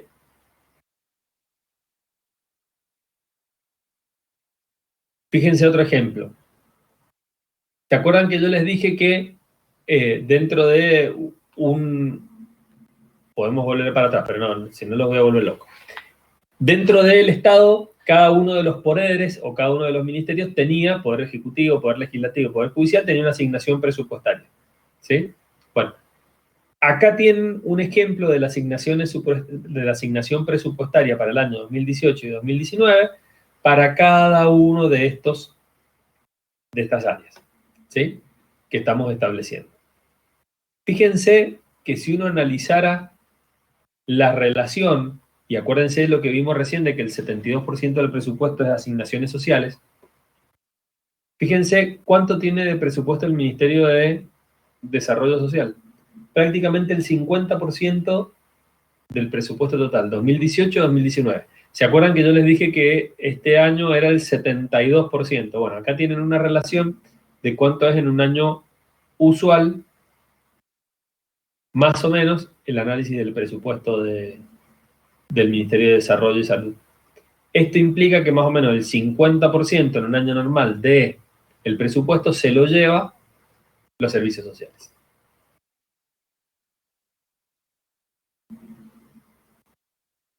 Recién charlamos y les comenté cómo se generaba el resultado primario. El resultado primario entonces era la diferencia entre ingresos y egresos. Y el resultado financiero, ¿qué le ponemos? Le ponemos los intereses. ¿Sí? Esto no quiero que no me interesa que vean ni la variación ni nada, sino que esto se compone en función o es el resultado en función de lo que charlamos recién de cómo el ingreso, el egreso y los intereses forman parte del presupuesto total. Fíjense lo que habíamos previsto, después vamos a ver, me voy a ir acá primero y después me voy a ir al anterior. Fíjense, este es la meta del resultado primario que se había puesto en el 2017. Fíjense, en el 2017 teníamos un déficit del 3.8, 2018 habíamos propuesto una meta del 3.7, 2019 2.2 y en el 2020 habíamos propuesto una meta de el 1.2%. ¿Se acuerdan que yo les dije recién que las metas se van revisando en función de los valores que vamos teniendo, digamos, ¿no? Bueno, acuérdense que cuando vimos el resultado del déficit en el cuadrito, en el gráfico primero, vimos que el déficit en el 2020 rondaba casi el 6,5% del PBI. Bueno, fíjense en el 2017 cómo corregimos una meta al alza, ¿sí?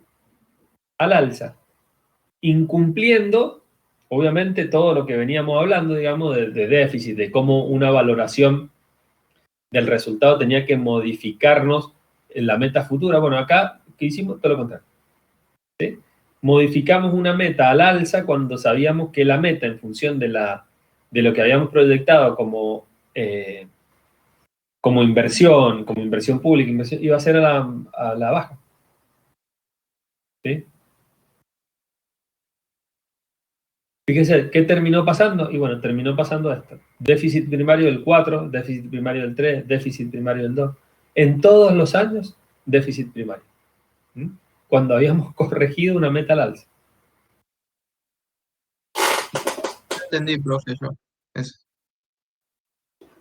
¿Te acordás que hablamos? A ver, vamos a ir un poquito más atrás, a ver dónde habíamos hablado. ¿Te acordás que habíamos charlado que en este gráfico habíamos charlado que cuando uno va evaluando la ejecución del presupuesto, lo que hace es tomar decisiones y acciones correctivas para los futuros ejercicios fiscales? Hasta ahí te acordás, ¿no? Sí, sí. Bien. Cuando vimos este grafiquito del PBI, vimos que lo que veíamos viniendo, lo que estábamos previendo era que la inversión bajara y por supuesto la variación del PBI fuera negativa. Cuando vos tenés, por ejemplo, en el 2016 un PBI negativo, ¿sí? ¿Qué es lo que haces para el 2017 y 2018? ¿Cómo corregís? A la baja. ¿O no? ¿Qué te parece a vos, Enzo?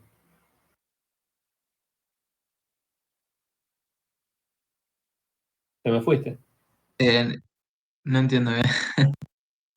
Si vos medís, vamos acá. Correcto. Suponete que en el 2017 vos habías previsto, que te lo mostré en el numerito anterior, un 2% de déficit de PBI y tenés un 4%. ¿Sí? Habías previsto en el 2018 sí. menos 3,2. Si vos este menos 3,8 lo pasaste a un menos 4, ¿qué haces con el 2018? Tenés que más bajo, digamos. Más alto, digamos, negativo. ¿Qué vas a hacer en el 2019? Y te va a ir un poquito peor. Bueno, mira las correcciones de las metas actuales. Claro, no tiene sentido. Bien.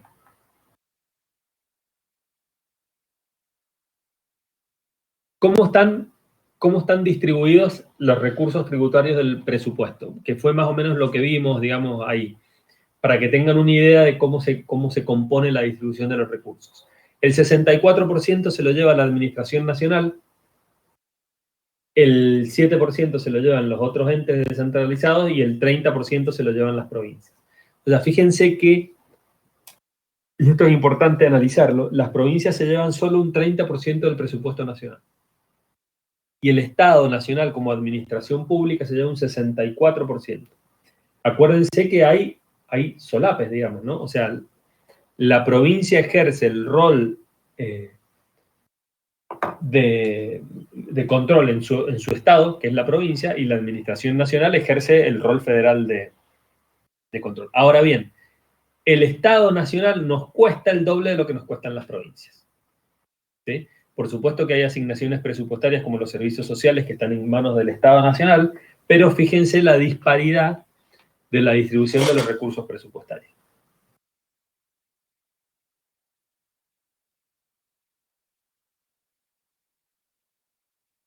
¿Qué dijimos del déficit? Dijimos que el déficit entonces se cubre con o deuda o emisión de dinero.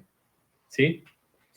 ¿Cómo se cubre el déficit en la Argentina? O sea, ¿quién le está generando financiamiento a la Argentina? Bueno, el 50% del déficit se cubre con financiamiento del sector público. ¿Cómo es esto? Bueno, por ejemplo, los bancos públicos o la misma ANSES le prestan dinero al Estado Nacional.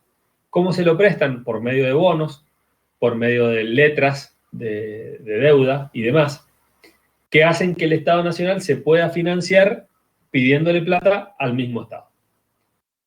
El 41% lo genera el sector privado y el 8% del déficit se cubre con organismos de créditos bilaterales o internacionales. ¿Sí? Esta es la forma en la que el Estado cubre el déficit que vimos recién de PBI, que es el dinero que tiene que poner por encima del ingreso para cubrir los gastos. Profe, ahí la expresión, digamos, ¿Cómo, Enzo? dentro de estaría lo que es No, se te corta un montón, Enzo, no te logro entender la pregunta. dentro de ese diagrama. Está No, ¿me la puedes escribir? Y te la contesto enseguida.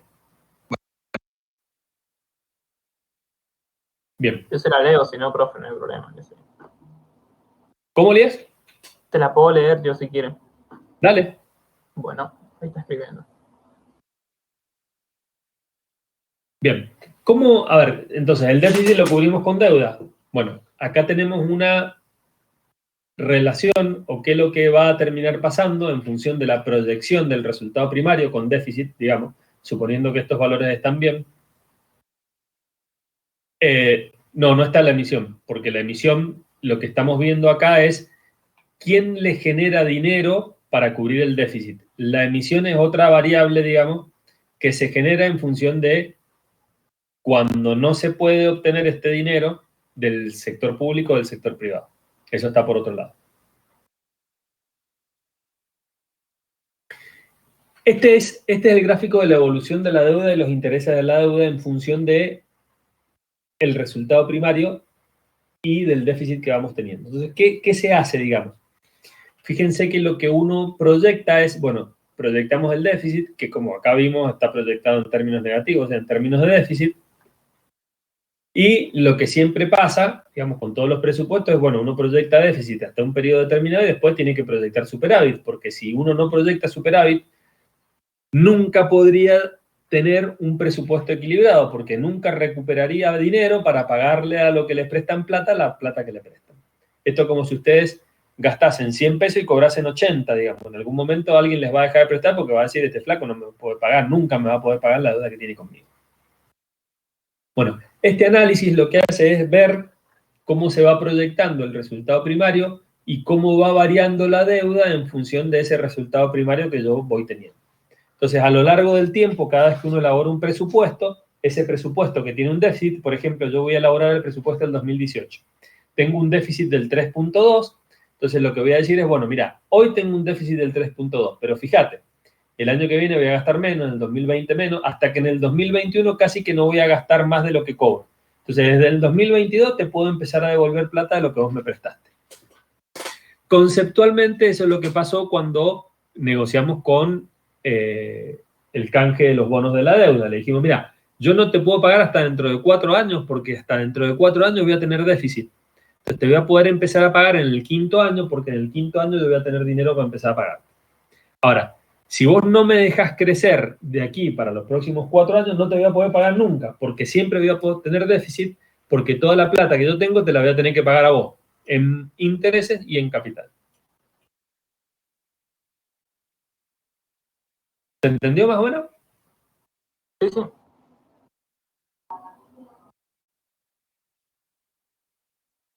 Fíjense en el 2017, yo les voy a contar cómo estamos ahora, pero fíjense, a ver si lo puse por acá. No, no lo puse.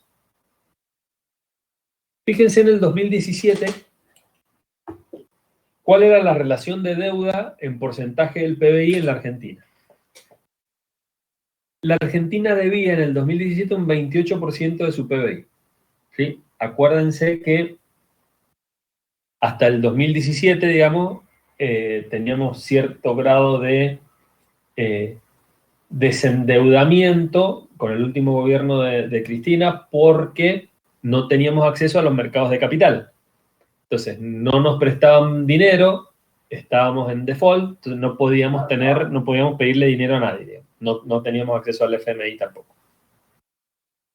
Fíjense que debíamos el 28% de nuestro PBI. ¿Qué pasó cuando llega Macri? Se producen una serie de hechos o de eventos que hacen que la moneda empiece a devaluarse, accedemos al mercado de capitales, nos empiezan a prestar dinero y en un momento nos dicen no te presto más porque todo lo que me dijiste que iba a pasar no se cumplió. Entonces nos dicen, como no se cumplió lo que me dijiste que iba a pasar, seguís teniendo déficit, seguís teniendo inflación, seguís teniendo, no te presto más dinero.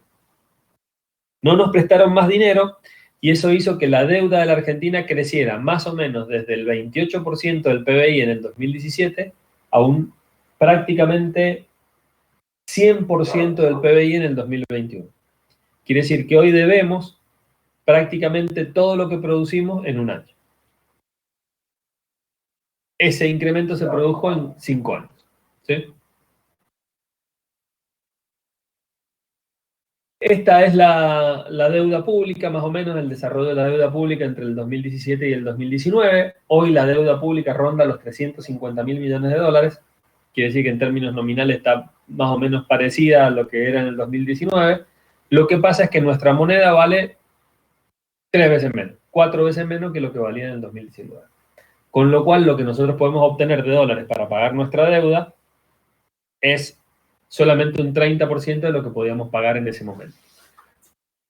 Con lo cual es un problema mayúsculo porque para nosotros, para tener un dólar ahora, tenemos que vender 150 pesos, cuando hace 4 años atrás teníamos que vender 30.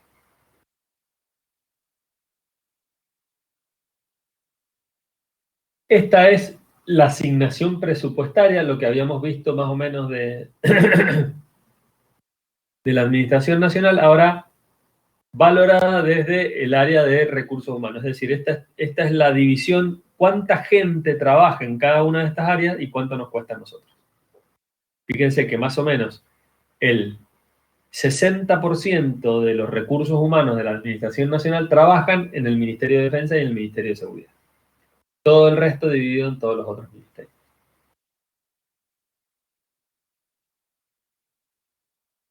Y acá venimos a lo que habíamos... Sí. ¿Qué diferencia hay entre defensa y seguridad? Perdón por la ignorancia. No, la defensa, usualmente el Ministerio de Defensa regula la defensa del país hacia el exterior, digamos, ¿sí? El Ministerio de Seguridad regula la defensa del país hacia el interior, digamos. O sea, seguridad interna o, te lo llevo a otros términos, el ejército sería parte del Ministerio de Defensa, las policías parte del Ministerio de Seguridad. Se trata también con los colores ahora. Celeste. ¿El qué, perdón? También con los colores usados. Sí, no. Gracias. Ni siquiera, dale, ok. Fíjense que en ciencia, tecnología e innovación productiva tenemos el 3% de todos los recursos humanos del país. O sea, Mucho. eso habla, digamos, de cómo crece o cómo innova un país en esto.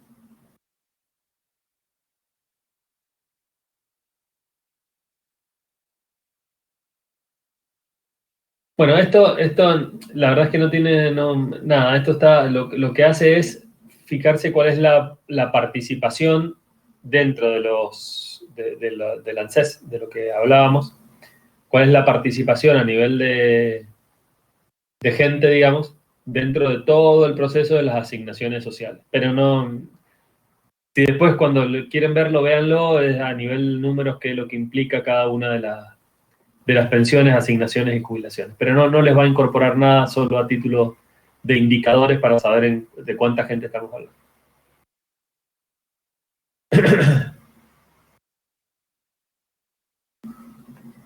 Fíjense esto. Esto es lo que se los quería mostrar porque esto sí me parece importante. Fíjense cuánto destinamos en el 2019. Acuérdense que habíamos dicho 2020, 2021, lo podemos multiplicar por 2 para tener una idea de cuánto estamos viendo ahora. Esto es lo que destinamos, acá sí está en miles de millones de pesos, o sea, 22.000 millones de pesos, a la educación, salud y ciencia y tecnología en la Argentina, digamos, discriminado universidad por universidad. Fíjense que en Buenos Aires, más o menos, si uno hace un número, está más o menos el 40% del presupuesto asignado a la UBA, que es la Universidad de Buenos Aires. ¿Sí? La Universidad de Cuyo, fíjense que tiene más o menos un quinto del presupuesto de lo que tiene la Universidad de la UBA.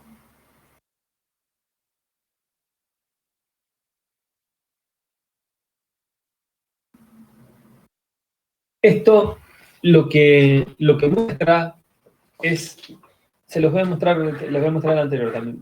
Una de las cosas que uno analiza cuando analiza el sector público son los indicadores de resultado. ¿Qué son los indicadores de resultado? Es el porcentaje, ¿sí?, de la cobertura del costo en la tarifa que abonan los usuarios. ¿Esto qué significa? ¿Qué nos da una idea? Nos da una idea de la plata que tiene que poner el Estado porque el usuario, o sea, el que consume, no puede pagar la tarifa. Fíjense que entre el 2016 y el 2018 la cobertura de la tarifa aumentó. Esto porque, si ustedes se acuerdan, durante la última etapa del gobierno de Macri las tarifas aumentaron exponencialmente. Pero si uno analiza de fines del 2018 al 2021, se van a dar cuenta que esto disminuyó drásticamente. ¿Esto por qué? Porque, bueno, el Estado aumentó los subsidios sobre las tarifas para que la población no se viera afectada con tarifas dolarizadas cuando el dólar aumentó 5 veces su valor. Lo mismo pasa con las fuentes renovables, digamos, ¿no? Entonces, estas variaciones a nivel de tarifa nos hacen dar cuenta, y yo se las pongo acá para que vean, por ejemplo, cómo se calcula o cómo se analiza la parte que está en el presupuesto correspondiente a los resultados de subsidios que tiene el Estado para sobre el presupuesto. Entonces, cuando la tasa de cobertura sobre las tarifas es menor, la incidencia de la subvención del Estado es mucho mayor. ¿Se entendió? Sí, profe. Bien. ¿Qué otros indicadores de producto importante podemos tener? Bueno, la formación de docentes de educación profesional. ¿Esto qué es lo que hace? Mide, en función de los años y de cómo se va dando la inversión, qué cantidad de docentes tenemos asociadas a la educación en la Argentina. Esto es importante porque, como la educación es pública, nosotros lo que queremos determinar es cuántos docentes necesitamos para capacitar a nuestra gente. Y para que en términos educativos el nivel, digamos, de formación de los profesionales nuestros sea mejor cada año. Esto, en función de esto y en función del dinero que le ponemos al Ministerio de Educación, generamos análisis que nos permiten darnos cuenta de dónde estamos parados o dónde vamos a estar parados dentro de un par de años a nivel educativo. A ver qué otros indicadores de productos tengo acá interesantes que les puedo mostrar. Bueno, esto es a nivel de formación universitaria. Esto es la tasa que relaciona la cantidad de alumnos que tenemos versus la cantidad de egresados. Esto también como indicador de producto es muy importante porque nos permite darnos cuenta si la inversión que tenemos en educación genera resultados satisfactorios o no. Todos estos números que les estoy mostrando, digamos, lo que hacen es darnos cuenta o mostrarnos dónde estamos parados en cuanto a inversión dentro del presupuesto nacional y resultados que tenemos. Por supuesto que si invertimos un determinado dinero y vemos que la cantidad de egresados va disminuyendo, digamos, entonces nos estamos dando cuenta que estamos invirtiendo el dinero mal o que tenemos que reformular las estrategias de inversión. Eso es parte del primer grafiquito que yo les mostraba, es cómo nos retroalimentamos y cómo vamos evolucionando en la pauta presupuestaria para corregir variaciones. A nivel de salud también podemos ver estos indicadores de resultado, que es el porcentaje de cobertura de la gente con coberturas de salud y cuál es la cantidad de la población que está cubierta por obras sociales o por los seguros provinciales de salud y qué tipo de cobertura tiene que dar el Estado dentro del presupuesto del Ministerio de Salud para cubrir lo que resta con educación, con salud pública. Lo mismo hacemos con seguridad, lo mismo hacemos con defensa. Fíjense que cada uno de los ministerios, en función de las asignaciones presupuestarias que habíamos visto antes, tiene indicadores de producto que le van permitiendo retroalimentarse. Esto puede que a ustedes les parezca que no tiene nada que ver con el presupuesto, pero es la forma en la que se miden los ministerios para determinar si su inversión dentro de su presupuesto es razonable y les genera valores positivos.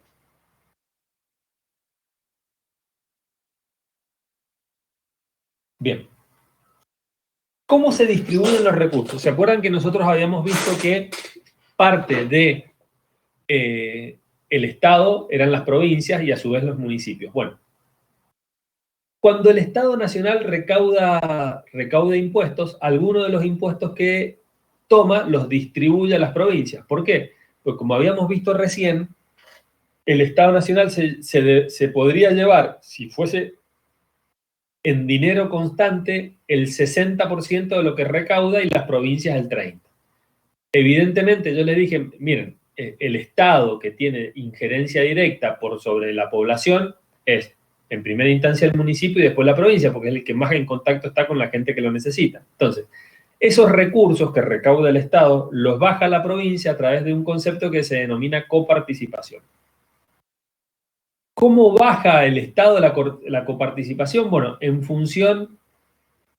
teoría, en función de la población que tiene cada provincia, aunque la provincia recaude más porcentualmente de la población que tiene. Por ejemplo, uno de los principales, lo voy a poner entre comillas, perjudicados por este método de coparticipación de la recaudación del Estado es la Ciudad Autónoma de Buenos Aires. ¿Por qué? Porque prácticamente el 60% del PBI de la Argentina lo genera Cava y se lleva solamente más o menos el 10% de la coparticipación.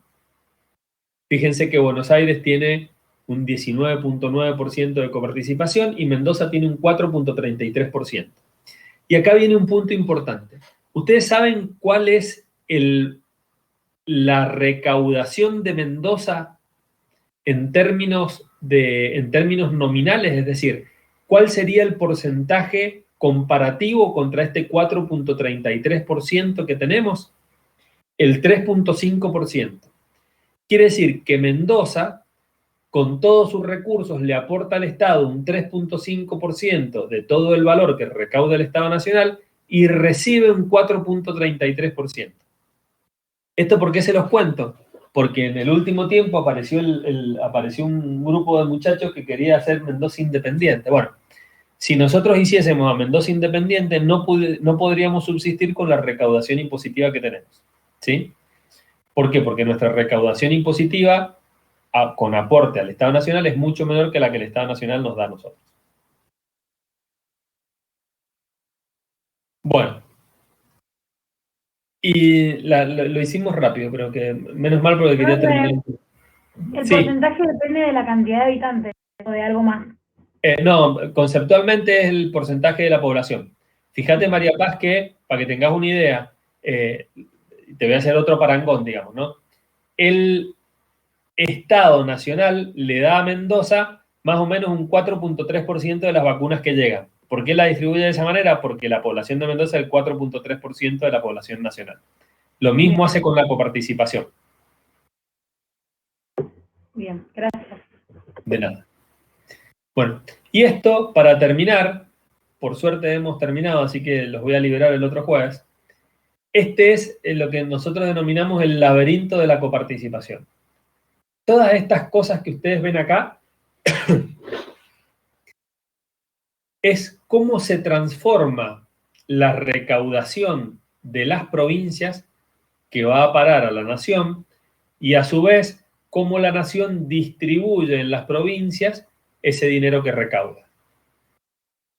Todo esto que fuimos viendo, que yo les dije, bueno, estos son todos los impuestos que creamos, estas son los porcentajes de participación de cada una de lo que recauda y lo que termina en el Estado. Bueno, todo esto termina en esta planillita. Esta es la forma en la que el dinero vuelve a las provincias. Una auténtica locura, digamos, ¿no? Fíjense que por más que tuviéramos 10 horas, yo creo que cada uno de nosotros, si nos pusiésemos a analizar este grafiquito, no llegaríamos de ninguna manera nunca a saber cómo sale de un lado y entra al otro. Pero fíjense lo loco de los procesos impositivos de la Argentina. Esto, llévenlo a todo. Todo se maneja de esta forma, digamos. Todo es burocracia. Con todo este grado de burocracia y todo este grado de improductividad, es evidente que el presupuesto va a ser deficitario. Necesitamos 25 tipos para analizar esto cuando, si esto se simplificase, podrían hacerlo 2 personas. Bueno, no sé si he ido muy rápido, pero la verdad es que quería darles la clase en un día porque si no después se les iba a venir la noche con todo lo que tenemos por ver para adelante. No sé si les ha quedado alguna duda o he podido darles un pantallazo general de todo lo que implica sector público. Digamos. Profe, a mí me quedó una duda respecto de indicadores de producto y resultados. O sea, no sé si es lo mismo o Sí, Elías. Lo que pasa es que ¿dónde radica la dificultad de los indicadores de producto, digamos? En que vos después eso lo tenés que llevar a términos monetarios. Porque en definitiva, lo que vos tenés que analizar con eso es si tu presupuesto, digamos, está bien o tenés que asignarle más presupuesto a tu área para que esos indicadores de producto mejoren. Esa transformación, digamos, esa maquinita que te transforma los indicadores en dinero, bueno, es propio de cada área, digamos, y se hace de manera determinística. Bien, y eso de que mejore, profe, sería subiendo el porcentaje, digamos. Sí, bueno, depende de qué es lo que estés analizando, digamos, en términos generales, si vos nos vamos a ir otro poquito, pero por ejemplo, qué sé yo, si yo te digo, mira, en educación, por ejemplo, en población con nombres de cobertura, mido la población de hombres con cobertura efectiva básica en términos de salud. Y sí, evidentemente lo mejor que puede pasar es que esto aumente, digamos, ¿no? Ahora, bien, la población con cobertura efectiva básica, digamos, ¿no? Que depende básicamente de cuál es la cobertura de salud que tienen a través del Estado. Y yo preferiría que baje porque significa que están trabajando y los están cubriendo las obras sociales. ¿Qué sé yo? Por ejemplo, la cobertura, a ver qué te puedo decir que prefiero que aumente. Por ejemplo, el incremento de... A ver, no, eso no. La tasa de consumo de energía eléctrica a partir de fuentes renovables. Y yo prefiero que el consumo aumente, pero la verdad es que prefiero que la cobertura del subsidio, si yo lo midiera en términos de subsidio, baje. O sea, que el subsidio del Estado fuese mucho menor. Entonces yo mediría un indicador que va bajando el porcentaje a lo largo del tiempo, pero que significa que estoy mejorando. Aumenta el consumo y disminuye lo que uno invierte. El mismo está en invertir ahí, claro. Tal cual. Entonces depende del indicador que vea.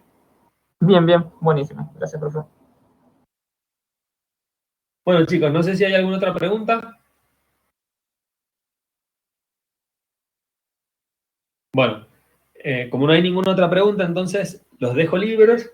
El martes que viene va a dar el profe Nicolás la parte del sector privado. Vénganse armaditos porque ahí es mucho más complejo que sector público. Y después ya tendremos ejercicios y ya pasaremos a el segundo parcial y después a la presentación de todos los trabajos. Así que descansen y suerte a todos. Gracias, profe. Nos vemos. Gracias, profe. Chao chicos, que estén bien.